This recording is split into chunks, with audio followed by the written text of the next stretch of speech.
बोले शंकर भगवान की जय हो। मैया ने बड़े प्रेम से भगवान शिव की स्तुति की और भगवान को व्यास मान करके उनकी पूजा अर्चना की।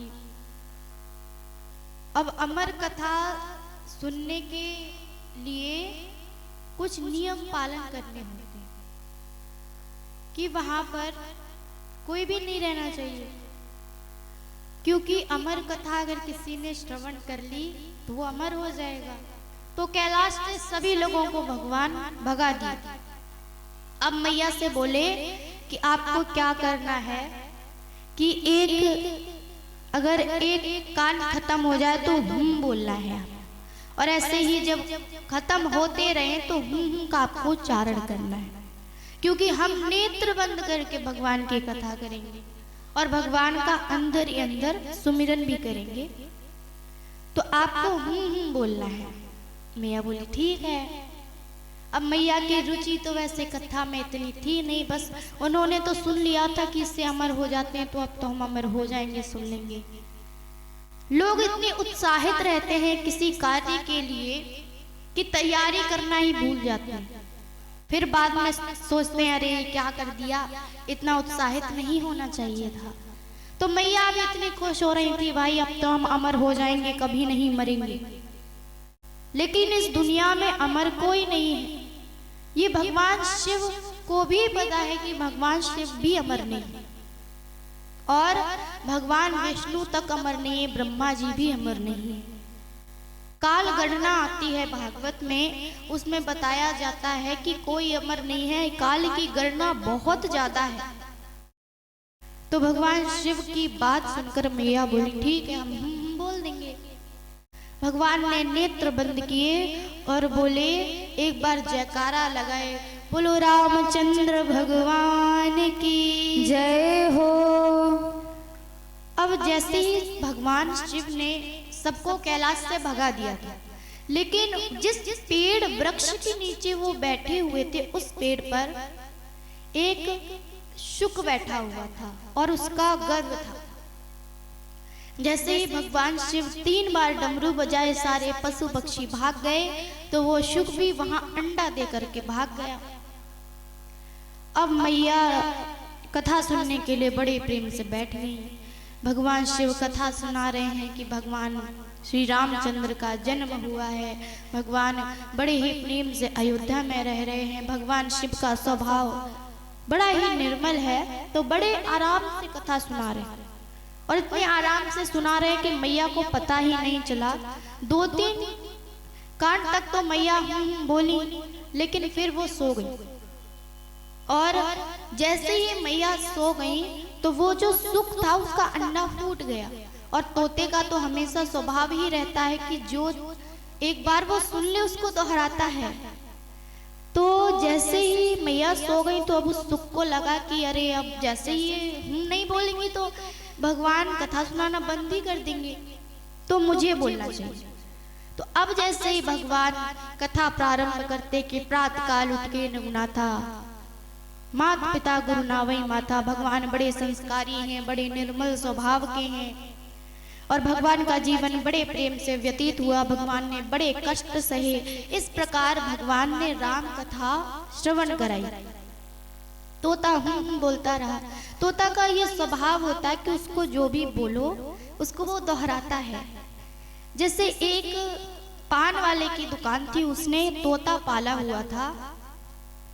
तो एक जब तोता इतना, उसने मालिक ने ये सिखाया था उसको कि राम राम बोला करो, राम राम सीता राम, राम राम सीता। तो अब वो तोते का स्वभाव हो गया, वो राम राम सीता राम, राम राम सीता राम बोलता रहता था। अब वो ये बोलता था तो उसकी दुकान पर और ग्राहक आते थे कि सुनने के लिए कि तोता राम राम बोल रहा है।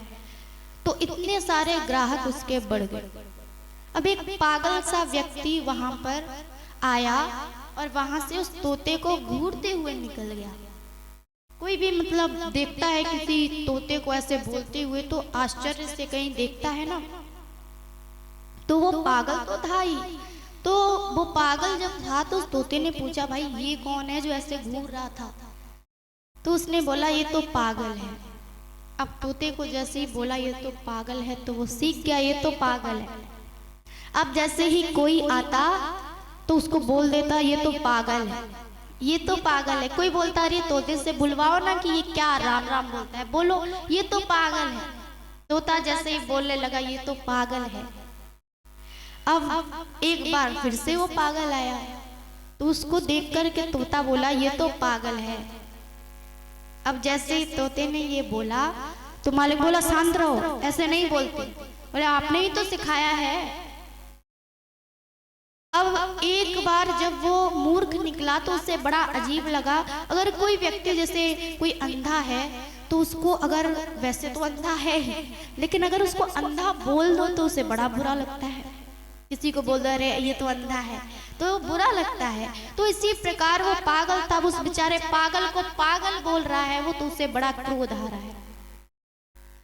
एक बार वो निकल गया, दोबारा एक बार वो आया चक्कर लगाने तो ये फिर से बोला ये तो पागल है।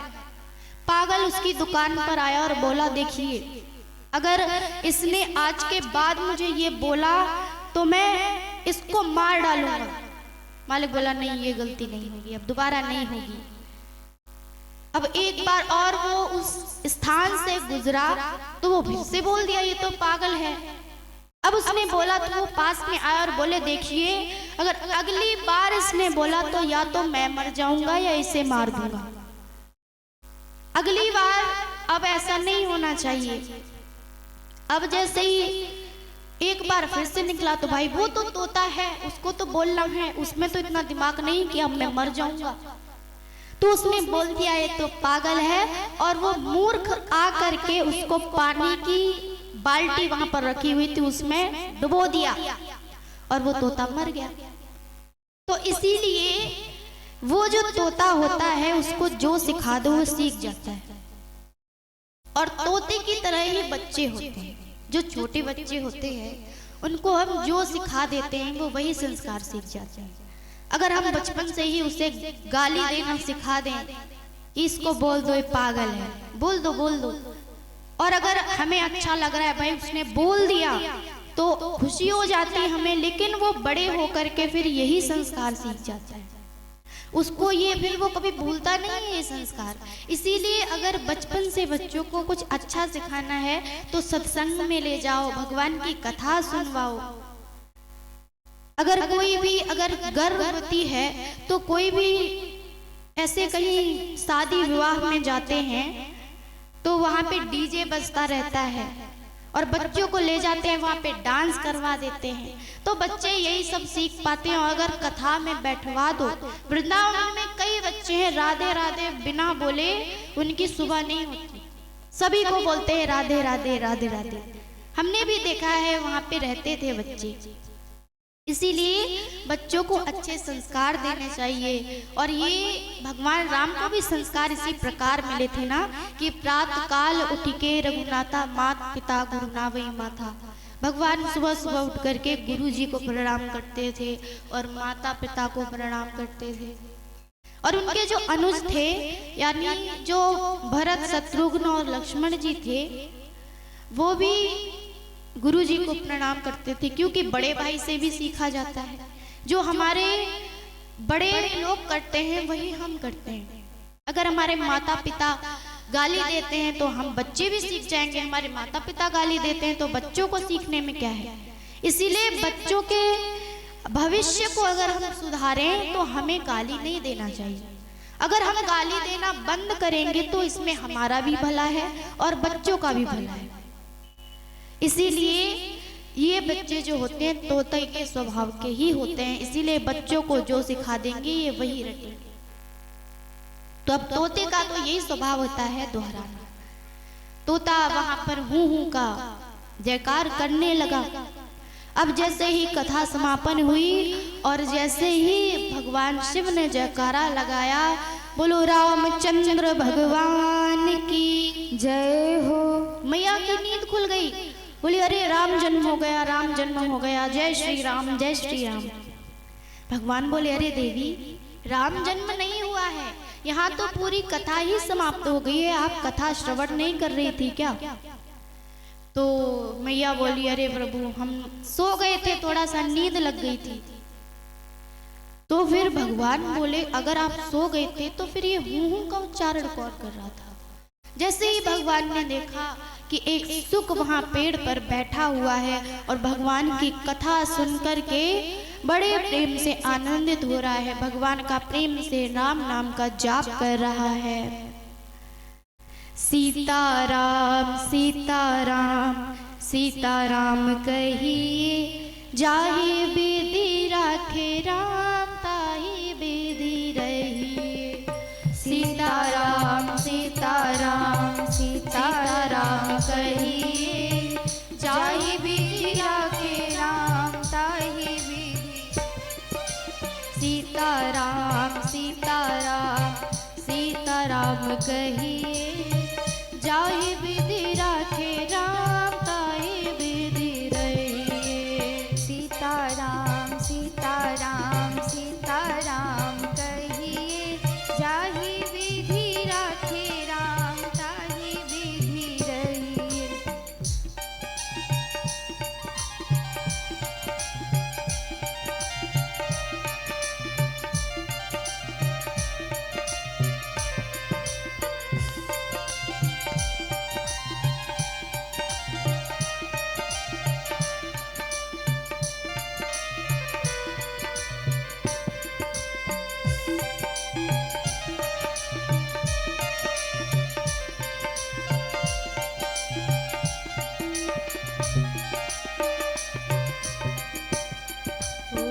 मुख में हो राम नाम, राम सेवा हाथ में। मुख में हो राम नाम, राम सेवा हाथ में। तू अकेला नहीं प्यारे राम तेरे साथ में। तू अकेला नहीं प्यारे राम तेरे साथ में। ओ मुख में हो राम नाम, राम सेवा हाथ में। तू अकेला नहीं प्यारे राम तेरे साथ में।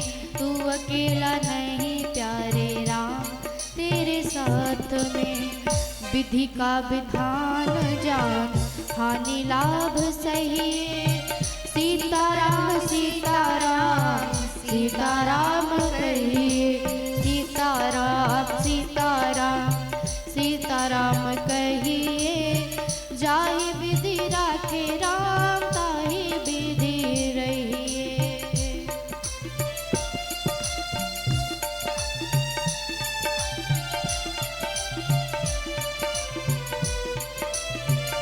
हरि बोल।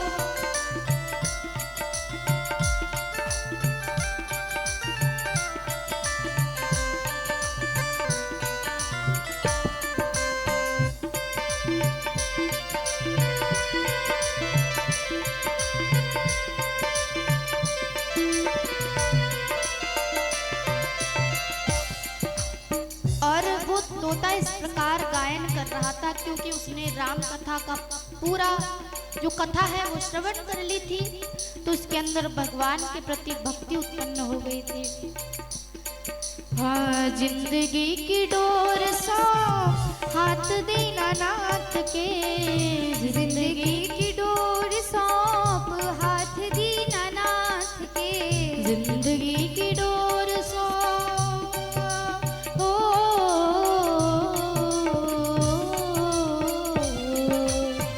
जिंदगी की डोर सौंप हाथ दीनानाथ के। महलों में राखे चाहे झोपड़ी में वास दे। महलों में राखे चाहे झोपड़ी में वास दे। हाँ, जिंदगी की डोर सौंप हाथ दीनानाथ के। महलों में राखे चाहे झोपड़ी में वास दे। महलों में राखे चाहे झोपड़ी में वास दे। विधि का विधान जान, हानि लाभ सही। सीताराम सीताराम सीताराम कहिए। सीताराम सीताराम सीताराम कहिए,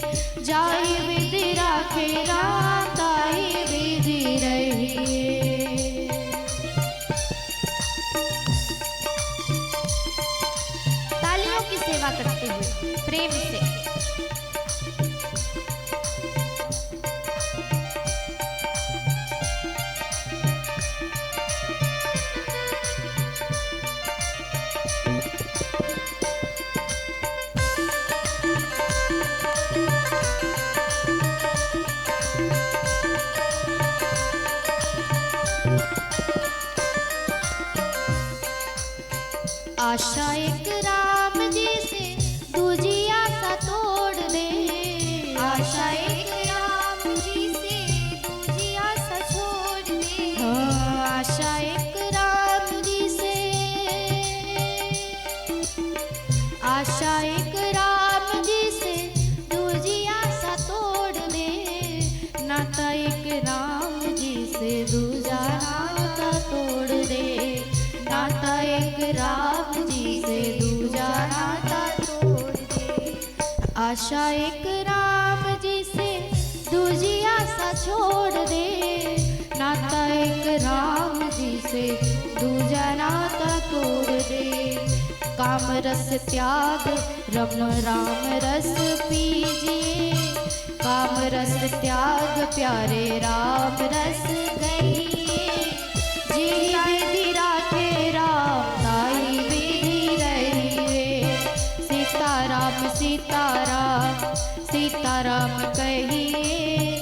जाई विधि राखे राम ताई विधि रहिए। हाथ उठा के प्रेम से सभी लोग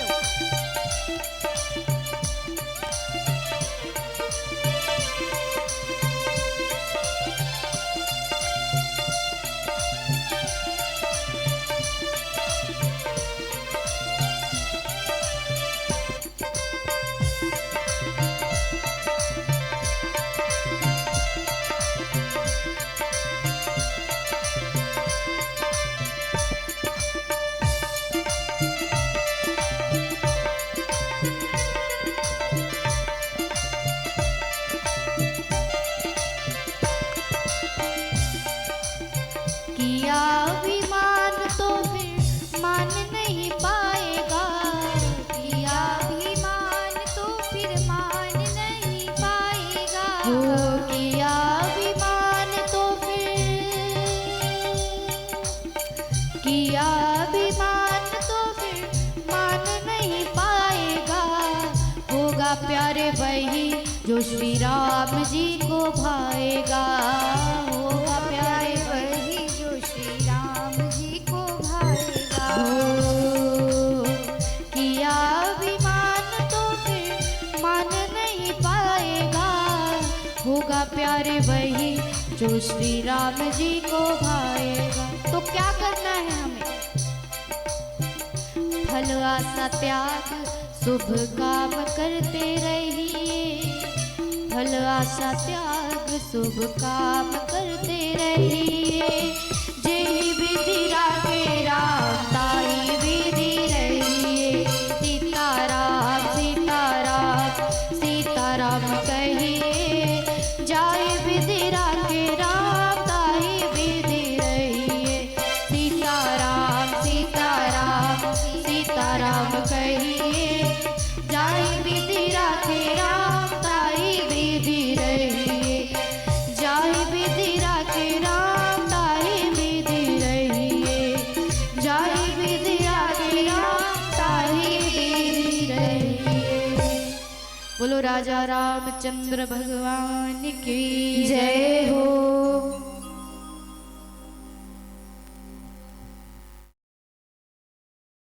तो तोता इस प्रकार गायन कर रहा था, भगवान का नाम उच्चारण कर रहा था, क्योंकि भगवान की कथा सुनकर के वो परम धन्य हो चुका था। मैया ने आज भी कथा प्रेम से नहीं श्रवण कर पाई, क्योंकि एक बार त्रेता युग में ही शंभु गए कुंभज ऋषि पाई। जब कुंभज ऋषि के यहाँ पर कथा सुनने गए थे तो मैया क्या बन करके गई थी? संग सती जग जननी भवानी, जग जननी भवानी बनकर के गई थी। लेकिन लौटी कैसे थी? दक्ष कुमारी बनके। अर्थात भगवान के प्रति जो उन्होंने कथा श्रवण नहीं की थी, तो जगत जननी से वो एक पिता की पुत्री बन के लौटी थी। नहीं तो अगर जगत जननी बनकर गई थी तो और बड़ी मैया बन सकती थी। और भगवान शिव तो आत्माराम है, वो तो वैसे ही कथा श्रवण करने गए थे और भगवान बड़े प्रेम से कथा श्रवण किए। तो इस प्रकार ये जो कथा है, फिर वो तोता, भगवान शिव ने जैसे उस तोते को देखा तो उस तोते के पीछे वो त्रिशूल लेकर के भागे कि आपने हमारी आज्ञा का पालन नहीं किया है। मैंने बोला था सभी पशु पक्षियों को यहाँ से जाने के लिए, लेकिन आप गए नहीं। अब वो तोता आगे आगे उड़ रहा है, भगवान शिव त्रिशूल लेकर के पीछे पीछे भाग रहे हैं। पूरी त्रिलोकी में घूम ले, ना ब्रह्मा जी मदद कर पा रहे हैं, ना विष्णु जी मदद कर पा रहे हैं। जैसे ही पूरी त्रिलोकी में घूम लिए, नारद जी मिले। नारद जी बोले, अरे कहाँ इतना उड़ते फिर रहे हो? वो बोला, अरे हमारे पीछे भगवान शिव पड़े हैं, पता नहीं भगवान की कथा सुन ली हमने तो क्या पाप कर दिया। देखिए, अगर भगवान शिव की इच्छा नहीं थी उसे कथा श्रवण कराने की तो नहीं कर सकता वो, लेकिन यहाँ पर हम सबको बुलाते हैं कि आइए आप भगवान की कथा श्रवण कीजिए, क्योंकि भगवान की कथा श्रवण करने का कोई मूल्य नहीं होता है कि कोई पैसे देकर के किया जाए। जैसे सुखदेव जी महाराज परीक्षित को जब भागवत श्रवण करा रहे थे, तब देवता कथा श्रवण करने आए, और देवता ऐसे नहीं आए, अमृत का कलश लेकर साथ में आए। अमृत का कलश लेकर जैसे ही वो साथ में आए तो सुखदेव जी महाराज को प्रणाम किए और बोले कि हे सुखदेव जी महाराज, हम स्वर्ग से चलकर के देवता यहाँ आए हैं। हमने सुना है कि परीक्षित को 7 दिन में मरने का श्राप लगा है, तो आप एक काम कीजिए, ये जो अमृत है ये परीक्षित को पिला दीजिए, ताकि इस अमृत को पीने के बाद ये अमर हो जाए। सुखदेव जी बोले, अरे देवता इतने निस्वार्थ कैसे हो सकते हैं? क्योंकि भागवत में तो कहा गया है कि स्वकार्य कुशलः स्वरार, देवता अपना काम बनाने में बड़े कुशल हैं। तो ऐसा तो हो नहीं सकता कि निष्काम ये अमृत का कलश लेकर आ गए, जिसको पाने के लिए भगवान ने 4 अवतार लिए, वो इतनी आसानी से दे रहे हैं। सुखदेव जी बोले, देखिए अगर आप इतना लाए हैं अमृत, तो आप एक काम कीजिए, आप स्वयं ही इनको पिला दीजिए, तो आपका पुण्य हो जाएगा। देवता बोले, प्रभु हमारा इसमें थोड़ा सा स्वार्थ है। सुखदेव जी बोले, जी हमें पता था आपका कोई स्वार्थ होगा, क्योंकि निस्वार्थ भाव से तो कुछ नहीं होता। इस सृष्टि में ही कोई निस्वार्थ नहीं है, यहाँ तक कि माता पिता भी बच्चों के लिए निस्वार्थ नहीं होते हैं। उन्हें भी अपने पुत्र से या पुत्री से ये इच्छा होती है कि बुढ़ापे में ये हमारे काम आएगा। कोई भी निस्वार्थ यहाँ पर नहीं है। और निस्वार्थ प्रेम अगर हमें भगवान से हो जा रहा है, बिना किसी इच्छा के भगवान के प्रति हमें रोना आ रहा है, बिना किसी इच्छा के हमें भजन में इतना आनंद आ रहा है। अभी तो व्यक्ति मंदिर जाता है तो कभी भी बिना इच्छा मांगे तो आता ही नहीं है, प्रभु हमारा ये हो जाए वो हो जाए, बिना इच्छा मांगे कोई नहीं आता। तो निस्वार्थ तो कोई है ही नहीं। और जिस दिन किसी व्यक्ति ने निस्वार्थ भक्ति कर ली, उसी दिन भगवान उसे प्राप्त हो जाते हैं। क्योंकि सुर नर मुनि सबके यह रीति, स्वार्थ लाग करई सब प्रीति। सुर नर मुनि सबके यही रीति है कि सब लोग स्वार्थी हैं। तो अब ये जो निस्वार्थ भक्ति है ये कैसे उत्पन्न हो? तो निस्वार्थ भक्ति किसी के उत्पन्न हो गई है तो किस प्रकार हम सोच सकते हैं कि ये निस्वार्थ भक्ति है? तो अगर भगवान के लिए वैसे ही खुशी हो रही है, अपने आप ही हंसना आ रहा है, अर्थात हमारे अंदर से हमें खुशी हो रही है, बिना किसी इच्छा के भगवान की मूर्ति को देखते ही हमें खुशी हो रही है। जैसे कोई नए स्थान पर जाता है, किसी बड़े से सेलिब्रिटी को देख लेता है तो भाई इतनी खुशी हो जाती है। तो उस प्रकार अगर भगवान को देखते ही नेत्रों में अश्रु आ जाएं, या फिर हमें अंदर से खुशी हो कि वाह हमने भगवान के दर्शन कर लिए, तो इसी को निस्वार्थ भक्ति कहते हैं। न कि ऐसे कि मंदिर गए, प्रणाम किया, प्रभु हमारी इच्छा पूर्ण कर दो, फिर आप बड़े प्यारे लग रहे। तो ऐसे निस्वार्थ भक्ति नहीं होती। तो भगवान शिव जो हैं अब उसके पीछे पड़े हुए हैं तोते के, और वो तोता बोल रहा है नारद जी से कि अब हमारे पीछे भगवान पड़े हैं, पता नहीं हमने क्या गलती कर दी कथा सुन के। तो देवता जो हैं ये कार्य बनाने में बड़े कुशल हैं। सुखदेव जी बोले बताइए आपकी क्या स्वार्थ है इसमें। तो देवता बोले कि आप एक कार्य कीजिए, ये जो अमृत है ये आप परीक्षित को पिला दीजिए, जिससे ये 10,000 वर्ष जीवित रहेंगे, अर्थात ये अमर हो जाएंगे। और ये जो भागवत अमृत है ये हमें पान करा दीजिए। इस प्रकार देवता बराबरी करने के लिए वहां पर आए। तो सुखदेव जी महाराज को बड़े जोर से हंसी आई, और सुखदेव जी क्या बोले, क्व सुधा क्व कथा लोके क्व काचा क्व मणिर्महा ब्रह्मरातो विचारेव तदा देवाजः सह। भगवान बोले अरे बराबरी तो बराबर की वस्तुओं से की जाती है, कहाँ तुम्हारा ये कांच और कहाँ हमारी ये अमूल्य मणि, कहाँ तुम्हारा ये अमृत और कहाँ हमारा भागवत अमृत। तो देवताओं को इस प्रकार कहकर सुखदेव जी भगा दिए। अच्छा सुखदेव जी क्यों भगाए, कथा सुनने का तो सबका अधिकार है, लेकिन वो बराबरी करने आए थे, अर्थात अभिमान से आए हुए थे कि हम उसके कथा सुनने के लिए कुछ उन्हें दान कर देंगे, कुछ दे देंगे तो बराबरी हो जाएगी। इसीलिए भगवान का तो स्वभाव हमेशा यही रहता है, निर्मल मन जन सो मोहि पावा, निर्मल मन जन सो मोहि पावा,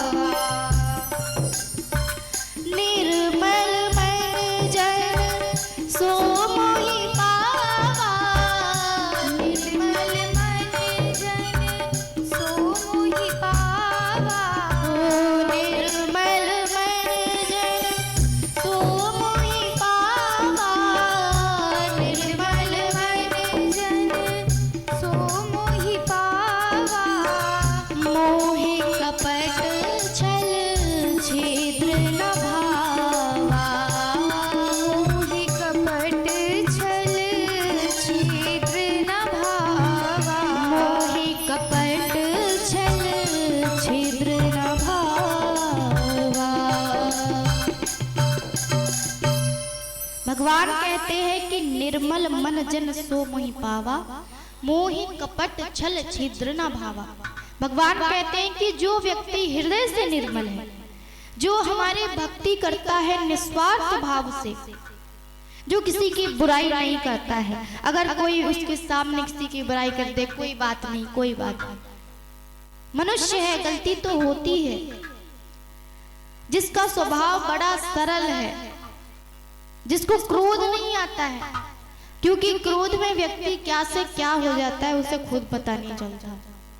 इसीलिए हम तो आपको हमेशा कहते हैं कि क्रोध नहीं करना चाहिए, क्योंकि क्रोध में व्यक्ति ऐसा क्या कर देता है जिससे उसकी इतनी बनी बनाई हुई इज्जत भी 1 सेकंड में मिट्टी में मिल जाती है।